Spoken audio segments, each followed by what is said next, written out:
नमस्कार, आपल्या कोकणी स्वरा किचन या युट्यूब चॅनलमध्ये तुमचं स्वागत आहे। तर आज आपण आपल्या किचनमध्ये भाजीचा एक प्रकार बघणार आहोत। पौष्टिक अशी छान अशी मुलांसाठी सुद्धा आणि मोठ्या माणसांसाठी टिफिनसाठी खूप छान असा हा प्रकार आहे। चला लगेच साहित्य बघूया आणि मग रेसिपीला सुरुवात करूया।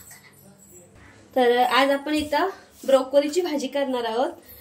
तर मी ह्या सीजनला ब्रोकोली खूप जास्त प्रमाणात मार्केटला येतो। तर मी ब्रोकोली आणला होता मार्केटमधून आणि त्याला स्वच्छ करून घेतलाय। असे मोठे मोठे पीसेस करून घेतलेत, बघू शकता। आणि त्याच्यानंतर एक मोठ्या आकाराचा बटाटा मी असा बारीक कट करून घेतलाय। तुम्ही बटाटे शिवाय सुद्धा करू शकता किंवा मटार घालून सुद्धा करू शकता। तर इथं मी बटाटा छान असा साल काढून पाण्यामध्ये भिजत ठेवला होता। त्याच्यानंतर इथं मी कांदा घेतलाय, एक मोठ्या आकाराचा कांदा, जास्त बारीक नाही, असा मोठा मोठाच कट करून घेतलाय। थोडीशी कोथिंबीर घेतली आहे, एक छोटा टोमॅटो घेतलाय बारीक कट करून।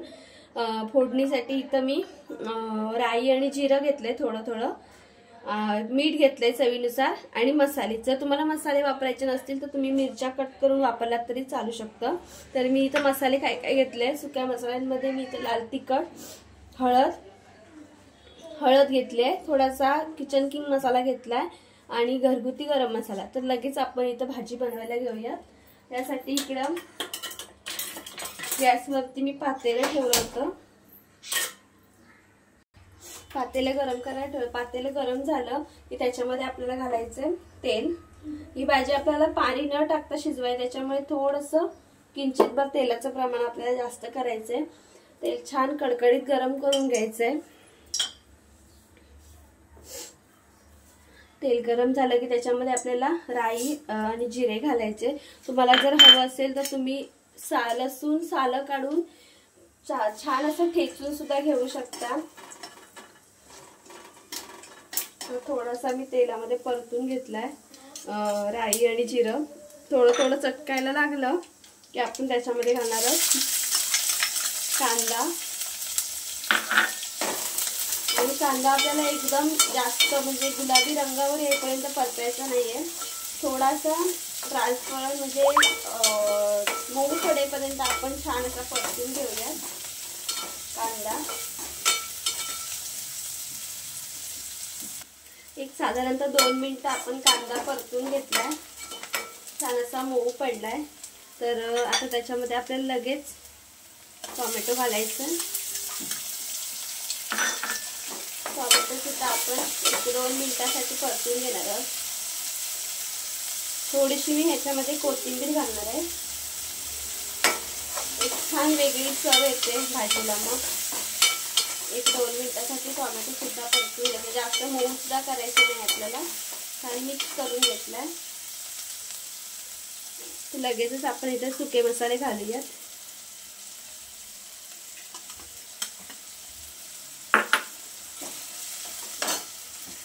छान मसाले असे मिक्स करून घेतले कांदा टोमॅटो कोथिंबीर बरोबर। आता आपण याच्यामध्ये एकदम थोडंसं पाणी घालायचंय, नेहमीप्रमाणे मसाले करपू नयेत म्हणून गॅसची फ्लेम आपल्याला फास्ट करायची। छान असं परतून घ्यायचं व्यवस्थित। बघू शकता छान चटणी तयार झाली आहे। तर आता आपण याच्यामध्ये सालं काढून पाण्यामध्ये ठेवलेला बटाटा स्वच्छ धुवून घेतला होता आणि मी मगच पाण्यात टाकला होता, तो घालायचा।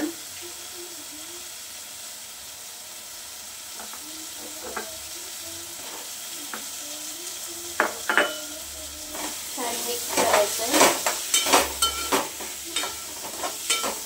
1-2 मिनिटांसाठी आपण थोडासा बटाटा झाकण ठेवून थोडासा शिजवून घेणार आहोत, पाणी न घालता। तर झाकण ठेवणार आहे मी अशा पद्धतीने। गॅसची फ्लेम स्लो करायची आहे आणि ह्या झाकणामध्ये आपल्याला पाणी घालायचंय थोडंसं। हे बघा, म्हणजे भाजी तळायला लागत नाही। तर एकदा झाकण काढून मी बघितलं होतं, थोडंसं जे गरम पाणी झालं होतं त्याच्यात घातलं, थोडंसं पाणी त्याच्यामध्येच आहे। आता आपण लगेच त्याच्यामध्ये ब्रोकोली घालून घेऊया। काही जण परतून घेतात तेव्हा सुद्धा छान होते ब्रोकोली, जरा परतून घेतली की। पण मी डायरेक्ट अशीच भाजी करणार आहे.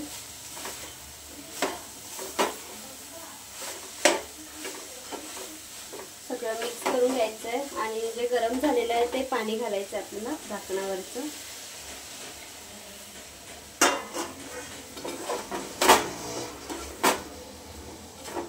चवीनुसार मीठ घालूया.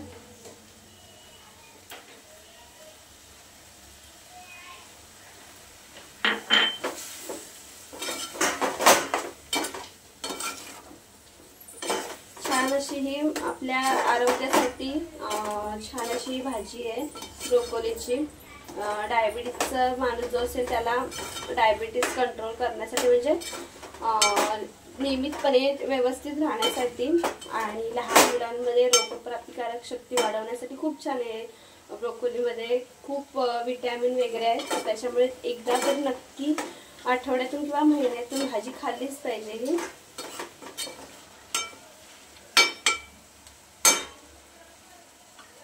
तर आता आपण गॅसची फ्लेम मीडियम करून झाकण देऊन ह्याला छान असं शिजवून घेऊया 3 ते 4 मिनिटांसाठी.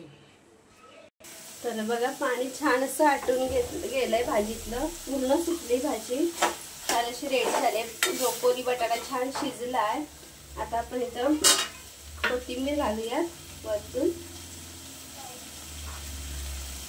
छान अशी मिक्स करूया आणि इथे मी गॅस बंद करते आणि भाजी छान अशी वाढून घेते. तर बघा छान अशी आपली ब्रोकोलीची भाजी रेडी झाली आहे, बघू शकता. झटपट झाली. तर तुम्ही सुद्धा नक्की ट्राय करा. आणि तुम्हाला आजचा आपला भाजीचा व्हिडिओ कसा वाटला हे नक्की कमेंटमध्ये सांगा. व्हिडिओ आवडल्यास व्हिडिओ लाईक करा, शेअर करा, चॅनलला सबस्क्राईब करा आणि बेल आयकॉन दाबायला विसरू नका. थँक्यू.